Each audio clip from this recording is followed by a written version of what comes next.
This is the news in brief from the United Nations. Migrants working away from their families made significant sacrifices to send almost as much money home last year as they did before COVID, UN Chief Antonio Guterres said on Wednesday, warning that now is not the time for countries to withdraw their support to these key workers.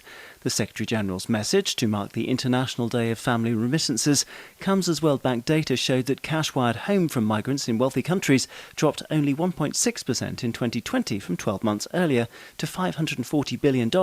Migrants put their families first by buying less and dipping into their savings to send money to relatives, Mr. Guterres said.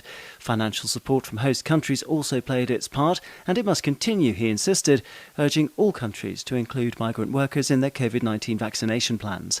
They should also aim to reduce the costs of sending remittances to as close to zero as possible, in line with the 2030 Agenda for Sustainable Development, he said. To the Democratic Republic of the Congo now, where the UN on Wednesday condemned a spike in hate speech that looked to incite ethnic division in several parts of the country. Bintou Keita, who represents the UN Secretary-General in DR Congo, urged all political and community leaders to abstain from using discriminatory and provocative language at a time of exceptional instability in eastern provinces. She said that hate speech was prevalent in the Kivus and Ituri, but also in Katanga, Mai-Ndombe, and even in the capital Kinshasa. Incitement to hate, violence and conflict runs contrary to international and Congolese law, Ms. Keita noted, before urging the country's parliament to adopt a proposed bill against tribalism, racism and xenophobia.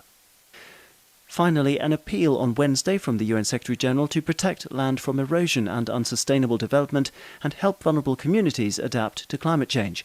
In his message marking the World Day to combat desertification and drought, Antonio Guterres said that land degradation from climate change and the expansion of agriculture, cities and infrastructure have undermined the well-being of 3.2 billion people.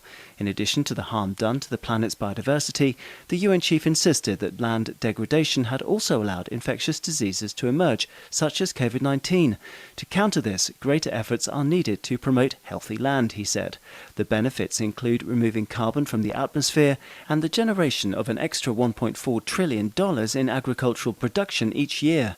The best part is that land restoration is simple, inexpensive and accessible to all, according to the UN Secretary-General, who said that it was one of the best ways of accelerating progress towards the Sustainable Development Goals. Daniel Johnson, UN News.